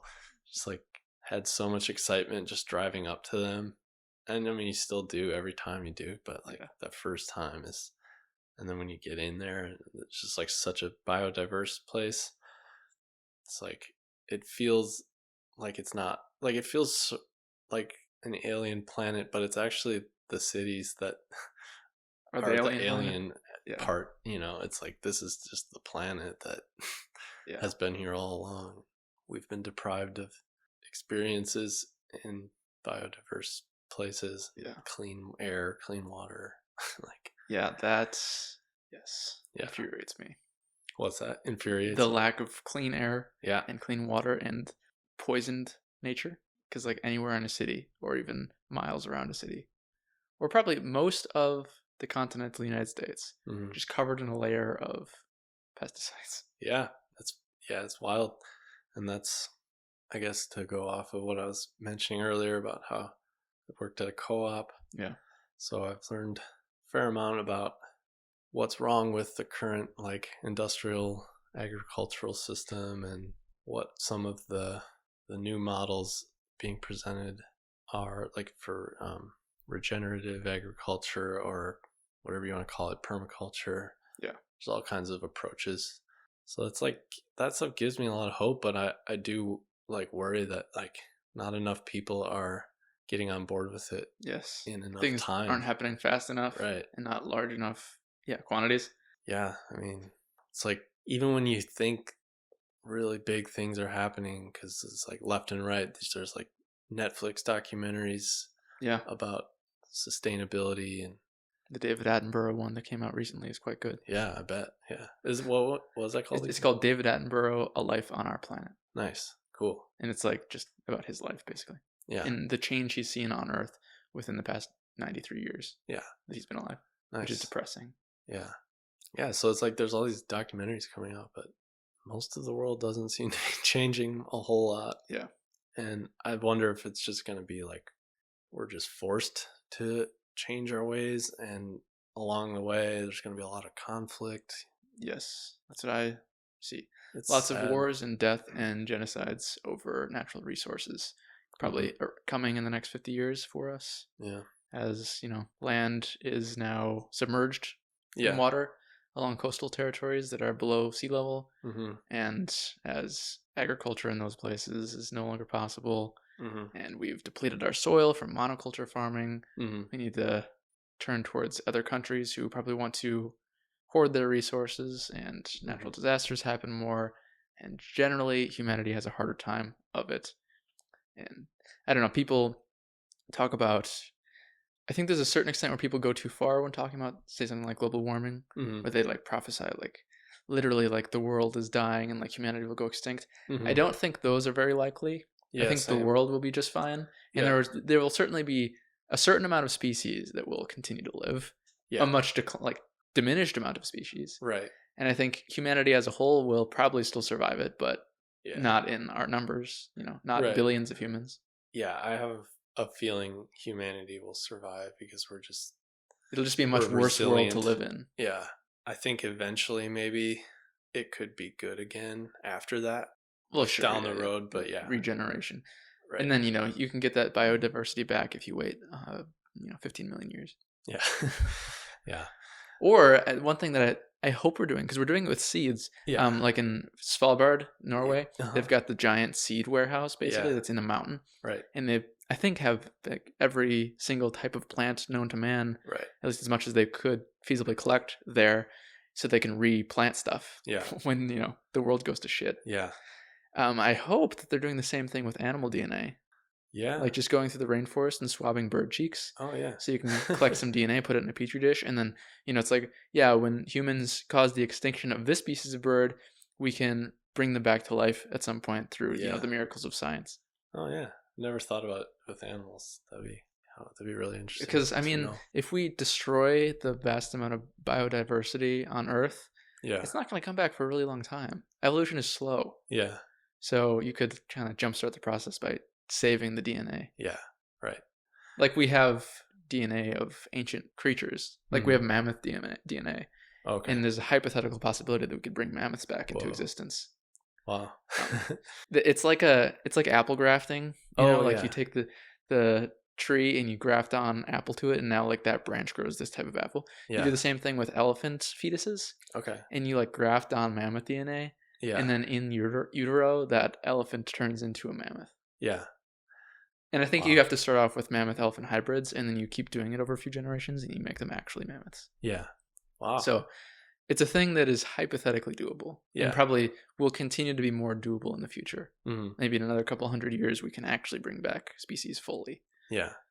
Wow. So it's not all doom and gloom, but it's certainly not something we should be being fine with, the declining state of the environment. Yeah.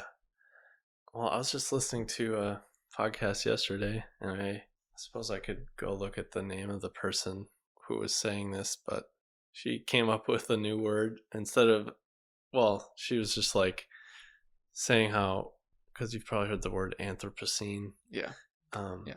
She came up with the word Planthropocene. Planthropocene. Meaning like the Anthropocene is talked about in like ecology circles as like the age of humanity. Age of humanity, and it's the age of all these problems that humanity's caused. Yeah. But she thinks that while that's good to bring awareness of that stuff, it's still so human-centered. Yes. So it's like her idea of the Planthropocene was just like giving plants the space to flourish and help ecosystems. Yeah. Also like us ourselves trying to improve or like reconnect to the plant world. Like human beings have almost always been so connected to the plants in their area, but we've lost that connection to the plant kingdom. And like she was saying, like that's like our ticket back to sustainability is like reconnect with the plants around us and let them flourish and learn about them and what they do, and even try to like, she was getting really like philosophical with it too, about like try to be more plant like as your animal self, try to make your animal self more plant like. And what does that mean? I don't know, but she was saying things like, oh, when you look at a tree and it looks kind of like a person with their arms out or something, that's not like the tree looking like a person, that's the tree telling us we can look like plants. Like we can look more. So it's like, okay, we can mold ourselves to look, I don't know, but I think maybe she just meant like adaptability and like how plants share resources more under the soil and all kinds of stuff like that. I don't know. And how they're like rooted and they like stay in their communities kind of thing. Yeah, maybe. That could be part of it. I don't know. I obviously didn't listen to this girl, but that's something that comes to mind. Yeah, I think like if there's anything we can do, it's like we have to do the big things along with the small things, you know, like there's the seed vaults and stuff like that.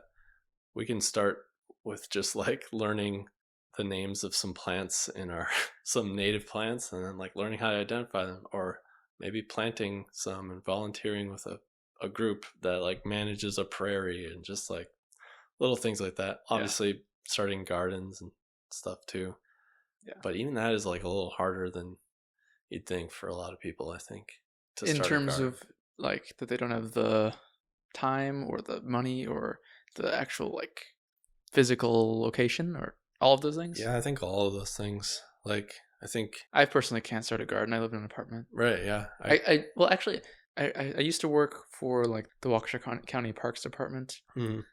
And there's this little area that's like county owned, except it's open for people, just citizens to use. Mm-hmm. And it was this communal garden, and people would like fence off their own little plot that they would garden on. Yeah. So they would like drive down to this garden and work on it. Yeah. So it's not even like it was on their property. Yeah. So I guess that's always an option. Yeah, those are really cool. Yeah, I've done a couple of those actually. My issue with those was that I was feeling like sometimes I just wasn't maintaining the garden plot as well as I would have if it was in my backyard, because it was like, I'm tired from work. I don't drive feel 20 minutes to the garden. Yeah, I don't feel like going to the garden. Even if it was closer for me, but like still it's a separate area. Yeah. And it's dark, you know, but those things are wonderful. I definitely support community gardens for sure. Yeah. And a lot of times that does bring community together, like people together really well too. I went to a thing last fall at the Victory Garden farm here in Milwaukee. It's just like a mile northwest of here. And they had like a harvest party in like October or something, right around now, September, I think, actually. It was honestly like it was just a really like refreshing experience, because it was just like the most diverse group I had been in in a long time. I don't know. It's just like, and of course that would happen over food, you know, of course. So I feel like the more we focus on building community around sustainability efforts, I feel like that will also help us with like bridging social divides, you know. Yeah. Obviously too, like it's crucial to have also the direct social justice work, but like environmentalism. Yeah, I'm just into the idea of intersectionality, you know. And what do you mean by that?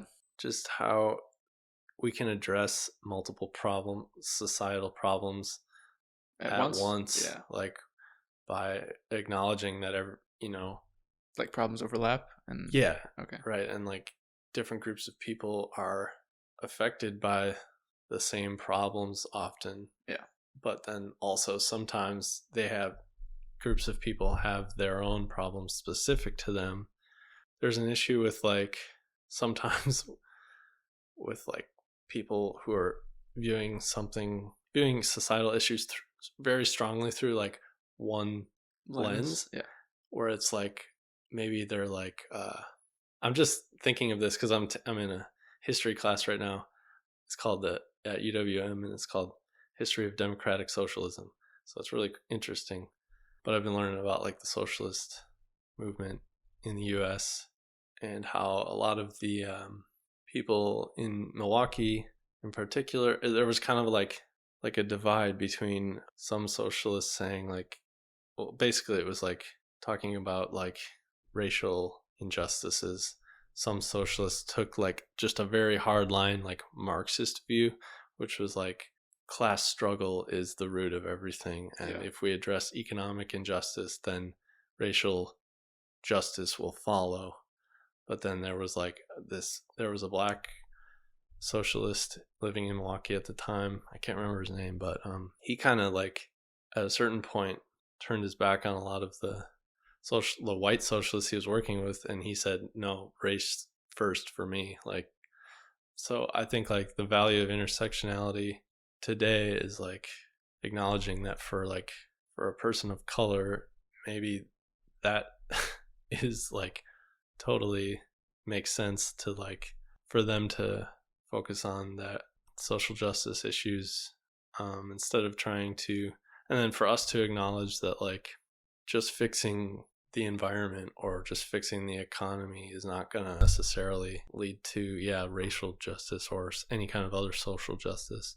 So just kind of like, I feel like it's largely just about communicating like with people fighting for all kinds of justice and like asking them like, hey, what can we do to help? And then like, here's what we're doing. What do you think of it? And stuff like that. Yeah, I definitely think there are lots of societal issues and they all need to be worked on. And it's probably not the case that solving one of them leads to solving all of them. Right. However, I do see maybe like a distinction of importance to be made. And I don't know, I'm sure someone could vilify me for saying this, but I feel like of all the problems in the world, I think the environmental ones are probably the most important, because if you don't fix those problems, the other ones, everybody dies, or like lots of people die. Yeah. You have even worse problems that like will come up because of them. Yeah. I think that's been, so I just followed this like page online, this group called like Intersectional Environmentalism or something like that. So they're kind of addressing the fact that like, yes, the earth is our common home. So like it does make sense that environmentalists have historically not really focused on other social issues, because they're like, well, it's not like they're in denial of those, but they just really feel like they need to focus on it. So they were kind of saying like that it's understandable that that's been the trend, but that there's ways to have more crossover and like make social justice advocacy a part of your environmental advocacy, being like, hey, this is all actually connected, because it's all about caring about people and caring about where you live. Especially when you get down to like how like a lot of people of color live in neighborhoods with more air pollution and water pollution. That's obviously stuff like that. I could see it in like two ways at the same time, where like focusing on multiple issues at once could be a strength, because then you can draw in more people to your movement that might not otherwise be part of it. Because if you're saying like we're focused on environmentalism and like social justice, then maybe you incorporate the people who aren't so much into environmentalism but are into social justice, so you get extra people in. But then I feel like in another way it could also be a weakness, in the sense that the less you're focused on one thing, I would imagine slower it would be to fix the problem. So like if you spread out your area of interest, like you're not going to be, you're going to be less effective overall on each of them. Right. You know what I mean? Yeah. Like if you're trying to learn how to be a baker and a singer at the same time, you're going to be worse at both things than if you only just picked one. Right. Yeah. And I think that's, so it's still really important to have like people who are specialists. I think a lot of the place for intersectionality is largely in like how a organization or whatever presents their work to the public, and just like how they talk about it to the public. And so like, let's just like say like Urban Ecology Center, they still need to do like their like field study work where they monitor the streams and like plant native species, and they need to have people very focused on that. But like there's room for them on their public relations side still, though, to be like advocating for social justice, I think. And it's more like, I feel like the specialism will still always need to be there behind the curtains, like, or behind the scenes, just like always have people who are just like hyper focused on one thing. But I think more, and like just communication. It's about communication with groups who are specializing in different things, and just asking if there's any way to mutually support each other, stuff like that. That's kind of it's my idea of intersectionality. I just had to ask what it was, or what you meant by it, because that's a term I hear a lot, and I feel like there are certain terms that you really got to ask somebody to define it, because they might mean something different by it than what a lot of people mean.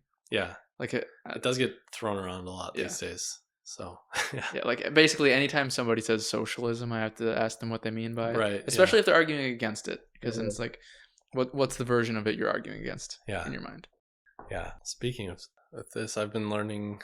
I just learned this the other day from that class I'm taking, History of Democratic Socialism.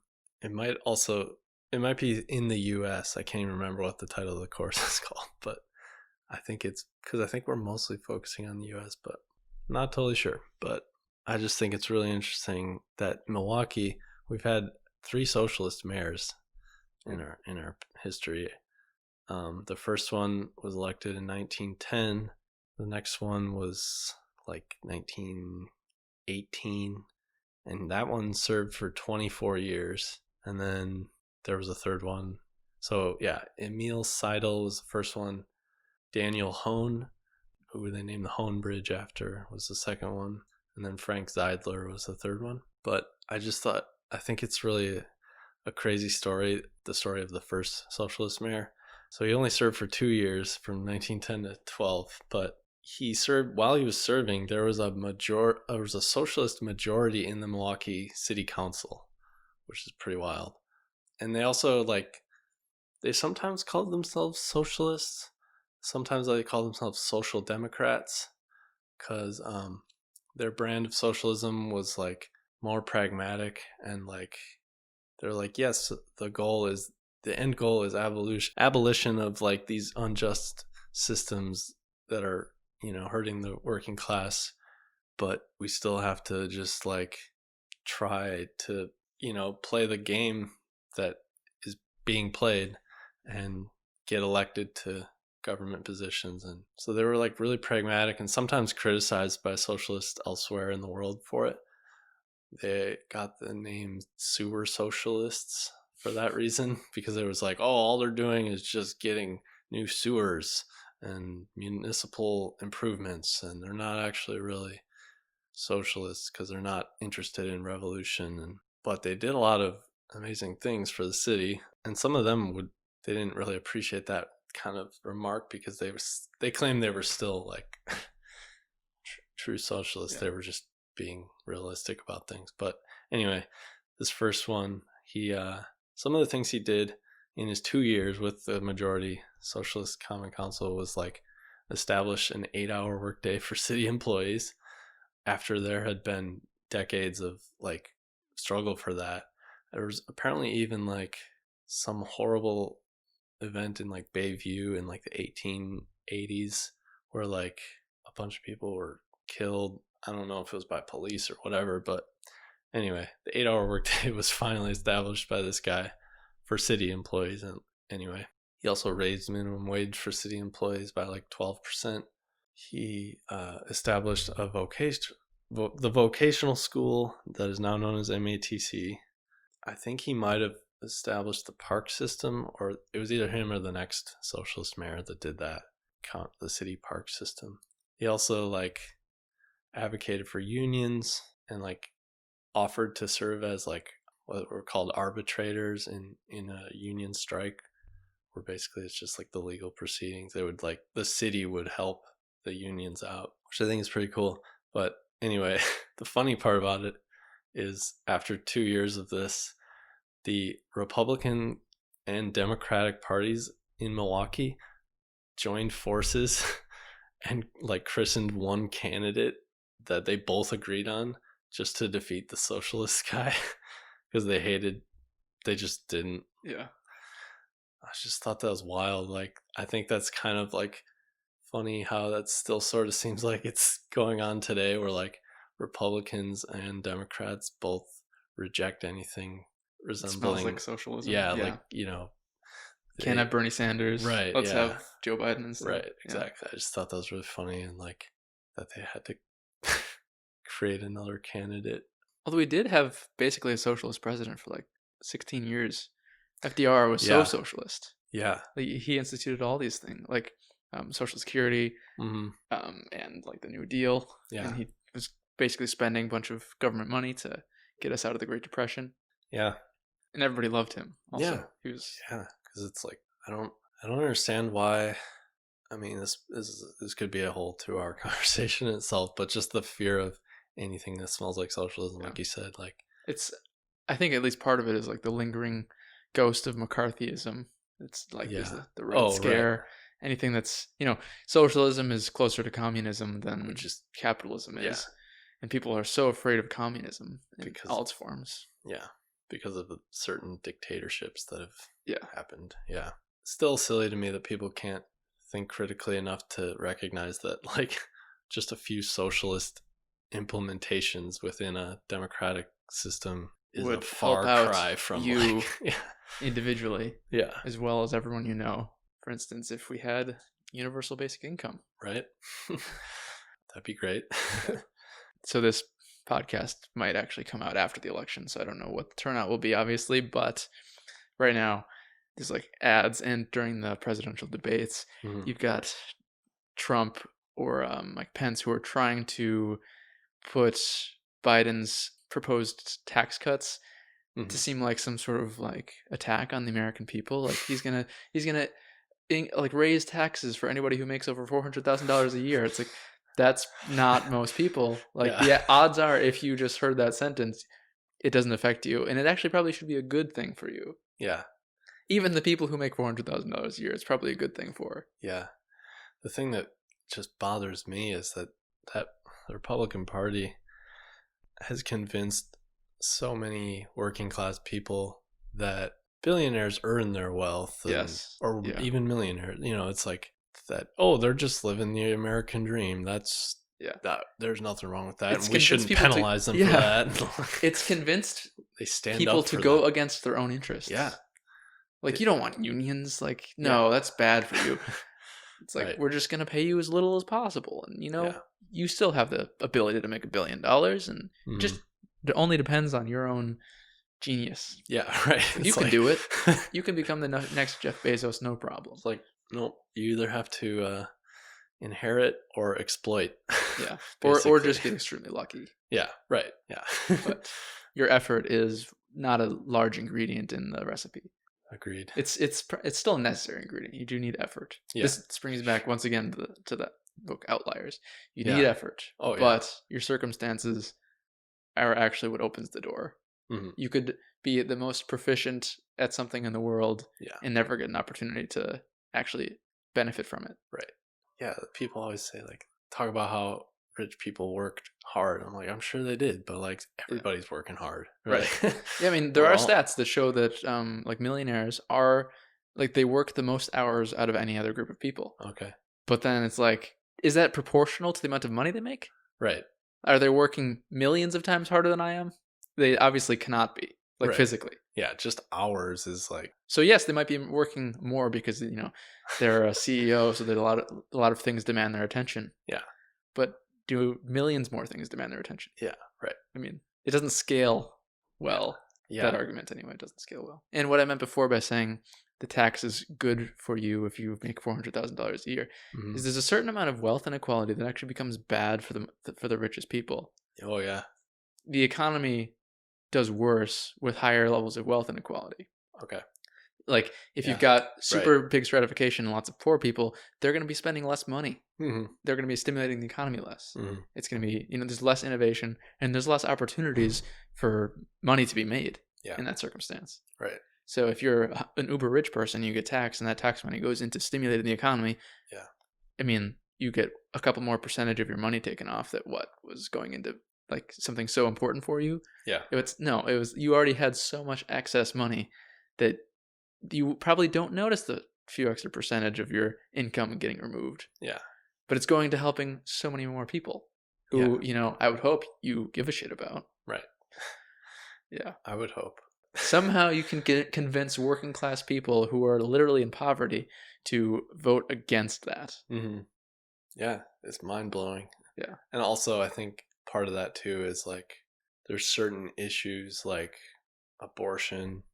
Yeah, that people like there's single voter voters. Yeah, it's like that's religion interfering with politics, where it's like there's been so much like fear mongering going on within like institutional religious communities that like they've been convinced to ignore just sweep aside all other injustices or sweep it under the rug in favor of one or two issues.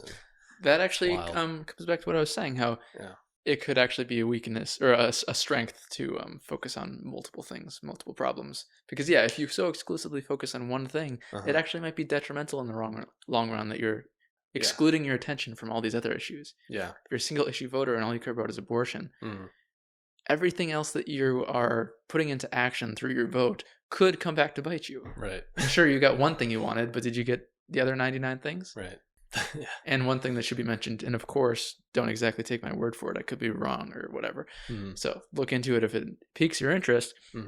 But number of abortions goes down the more you give access to abortions and birth control. Yeah. So the pro-choice crowd is decreasing the total amount of abortions. And you can see that if you look at like Democratic presidents, the amount of abortions that happen within their term versus presidents who try to restrict birth control. Wow. So like it's a weird way of people who don't want abortions cause more abortions. Wow. That's wild. And it's not like pro-choice people want abortions. Right. That's not the right way to put it. But still, by trying to take away something from people, you make it happen more, generally. That makes sense. That's wild. Yeah. It's similar in my mind to like drugs and drug restriction and criminalization. The fact that it is criminalized is making it happen more and more dangerously. In countries that have done, probably talked about this before, but in countries that have decriminalized drugs, such as Portugal, you find that less people do drugs. Yeah. Same type of thing going on there. Yeah. You increase education, you increase access, and not like just access to drugs, but access to like safe drugs, and you make it, you set up institutions where if you have an addiction, you can go safely do your heroin. It is not like heroin cut with rat poison. It's just heroin that these nurses are providing to you to help you get over your addiction and slowly go through your, getting better. Wean you off slowly. Yeah. Kind of thing. Yeah. And then overall, obviously you have drug-related crime happen less because now drugs are not. So it's not like everybody who is caught with possession of drugs is going to jail. So you don't need to react violently. Right. Yeah. Okay. Basically, what I see as one of, not the root problem, but one problem that causes both of these things is the overemphasis on crime and law that you see in the Republican side of things. Obviously, laws are important. I don't think there's many anarchists out there. But it's like this idea that crime and law is the answer to all these problems by just making things more illegal, making things more punishable, making things more strict and more severe. That's the answer. Right. It's like, no, that's hardly ever the answer. Yeah. Especially with things like abortions and drugs, which are going to occur regardless of their legal status. Yeah. Like, they're just going to be more deaths and injuries and harm done if they are illegal than if they're legal. And I guess the big difference is that a certain side cares more about the principles of people doing things that they perceive as immoral, whether they're actually immoral or not. And then a different side cares more about the harm done, like the people that are hurt by this. Yeah. So like, Republicans are thinking like, well, if we make these things legal, that's like societal decay. That's people, losing their morality. We can't like just allow sexual deviance for, you can just get an abortion anytime. So they're more caring about, the personal responsibility and like following the principles, the rules, rather than the harm done by these things. Right. Yeah, that makes sense. And that what you said too made me think of a point, which is just like, it's really silly that people think that there are like, it seems like some Republicans have this idea that there's all these women out there who are just having unprotected sex willy-nilly and getting an abortion every time they get pregnant, and they get a bunch of abortions and they don't even care. It's like, I don't know anybody who's like that. I'm feel sure like there's at least one person like that, sure, but it's definitely not the rule. It's the like, exception. Yeah, and I think nobody wants to get pregnant. Like people who don't want to get pregnant don't want to get pregnant. Yeah, and they avoid getting pregnant at all. They don't just like rely on the abortion as it's like that's it's not like an abortion is a fun thing to do. Yeah, It's like, I'm going to spend my Saturday, like, I'm going to go to the mall, get my nails done, get an abortion. Yeah. It's not like an activity. Right. Yeah. It's something you would like to avoid if possible. It's right. an unpleasant procedure that happens to your body. Right. And then if you do need one, I feel like it's you like, should be able to get a safe one. Yeah, it's your last line of defense. Right. Against, it's not like your go-to. Right. Yeah. Yeah. But yeah, the thing is with like people who are really just fundamentalist about all that is they'll just keep bringing it back. It's just like a cyclical thing where they're like 50 million babies, 50 million, they're dying. It's a Holocaust. You're a terrible person. It's a Holocaust. They'll just say shit like that, or like it's like how people just keep bringing things back. Not that abortion's mentioned in the Bible, but with other issues, they'll be like, nope, Bible says this. Doesn't matter. Bible says this. It's pretty frustrating. I don't know, especially because it's like I know that like there's a stat that 77% of anti-abortion activists or pro-life activists are men, and it's just it does just seem like a way to control women. And I don't know. I mean that's definitely not like an idea that I think any pro-life people would accept, but it's just my observation. I don't know. Oh, and the thing I mentioned about like the liberal view of the importance of harm and not having harm happen versus the like conservative view of following principles and like aspects of like purity, like sexual purity and stuff. You can find more of that if you want, listener, if you read the book The Righteous Mind by Jonathan Haidt.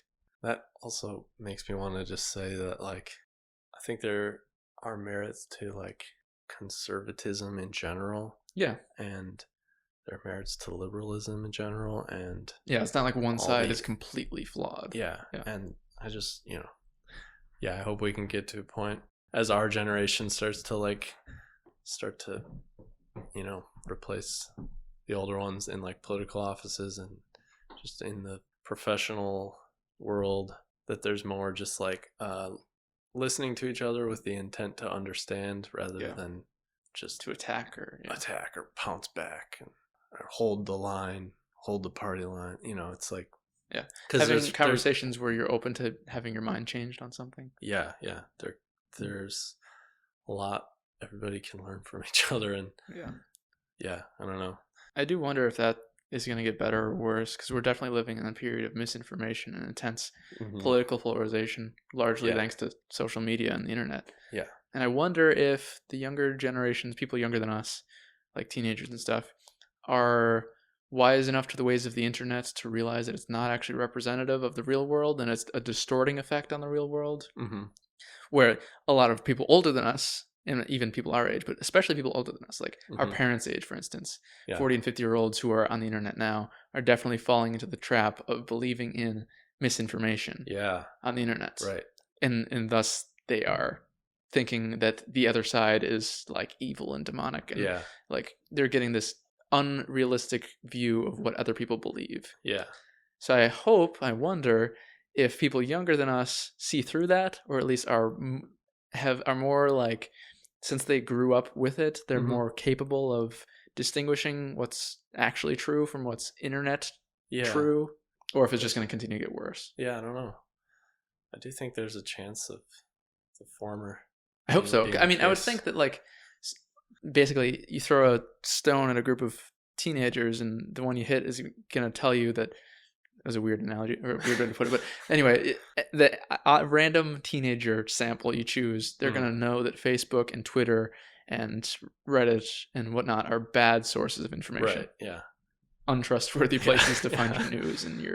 Whereas, the average 40-year-old is like, oh, I get all my news from Twitter. I talked to a lady the other day. On my job right now is just, I'm walking around I was registering people to vote. Now I'm just offering them information about election day and stuff. And we're supposed to be nonpartisan, but sometimes people tell you their views, even when you don't ask. And there's this lady who, she must have been in her like 60s. She just like leads with, I get all my news from YouTube. And I was like, oh God. Like, that's how you get flat earthers. And I was like, she was like, you can't watch the news networks, any of them. They're all in on it. And I'm like, oh man. And then she got into some ridiculous like conspiracy theories that like China is like starting wildfires on the West Coast, and that's where they're coming from. And Wow. I was like, okay. I tried to just politely remove myself at first, and then she kind of didn't stop talking, and then I had to be like, ma'am, I have a job to do. I'm sorry, I can't engage with you like about this stuff. And she seemed quite I could tell she was just like off the deep end though, with out her of like touch thinking with reality. yeah, kind of thing. she was just like, because I think I see that a lot. I think like people who dive into the intense conspiracy stuff like QAnon and whatnot, they're looking for like a fundamentalist view of the world where there's good and evil, and there's a demonic cult and they're running society. It's just like a simple answer rather than like this complex world where a broken economy and broken society that is polluting the earth is creating deranged people that do bad things. Instead of like viewing it all complex like that, they're just like, there's a cult. I mean, some of them do just straight up say it's like demonic, and they get into like religious terms, but even the ones who don't use religious terms, I think, are kind of still approaching it with like a fundamentalism point of view. And it's it's just interesting. Yeah, you're definitely right about that. Yeah. I just looked it up because I encountered this word earlier today, but it's a Manichaean worldview, separating things into good and evil or black and white.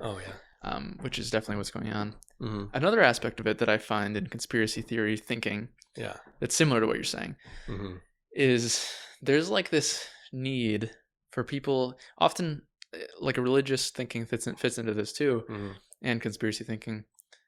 It's this need to see the world in a fundamentally ordered way as opposed to a fundamentally chaotic way or a random way. Like if you are a person who is not drawn into conspiracy theories, you're more likely, I think, I don't know if I have any surveys on this, but it seems to me you're more likely to accept the fact that the universe is kind of just inherently chaotic, or that there's randomness involved, rather than needing to find some like order that has established everything to be. It's like, but you're saying, it's like looking for an easy answer, or just an answer at all, really. Yeah. Some questions don't have answers. Right. At least it seems to be so.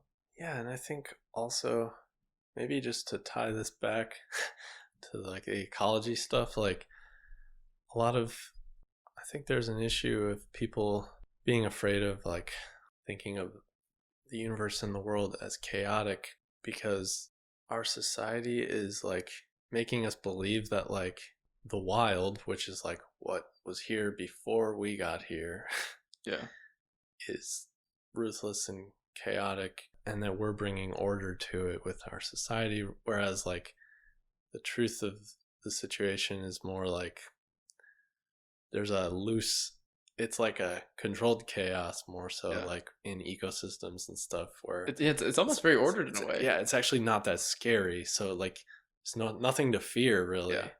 To look at the gray area, to look at like just the reality of things, the complex reality is not something to fear. But I think some people have been trained to believe that it is, and that it's like it's just black and white, and we need total order.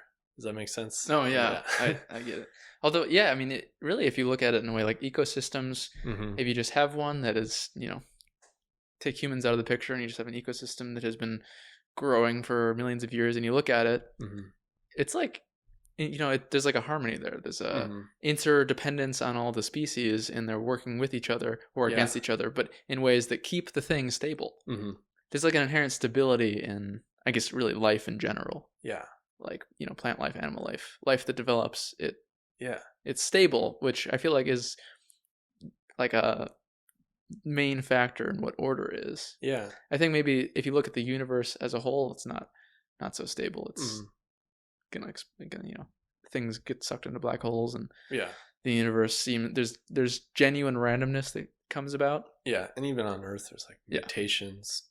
There's still random events, but if you look at like an ecosystem, without human intervention, it seems already pretty ordered, and not through intelligent design, by the way.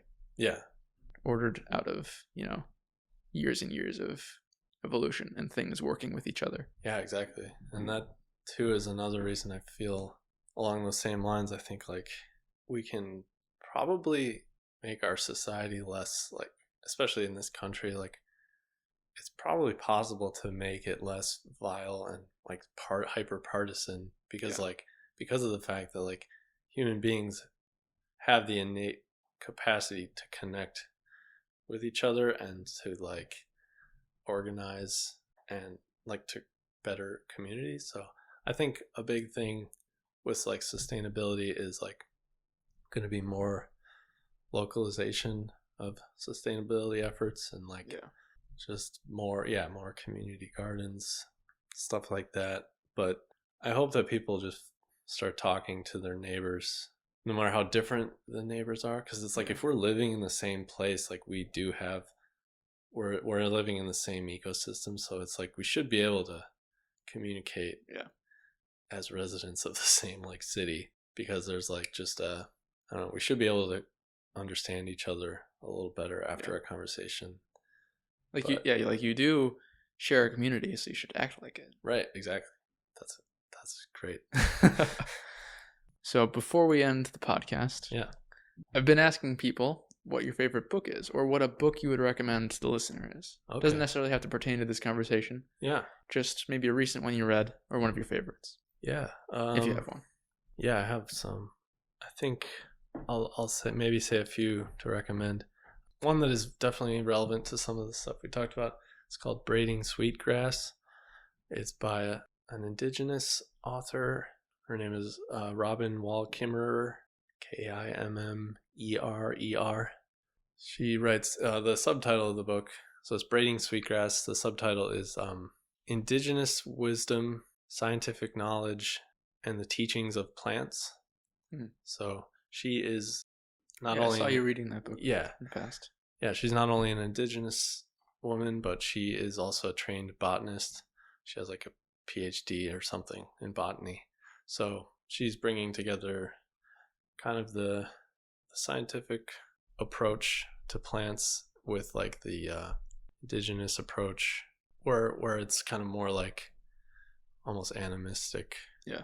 Asking the plants things and asking permission to harvest them, and giving the earth offerings, and knowing that each plant has a lesson for humans. Like we can like apply it to human communities and things like that. It's just a really beautifully written book too. And it helps that she has like the training in botany, so she kind of appeals to a non-indigenous or non-indigenous or more scientific person. So I recommend that. Nice. I'd also recommend, just not that it's like an easy read because it's pretty dense, but A People's History of the United States.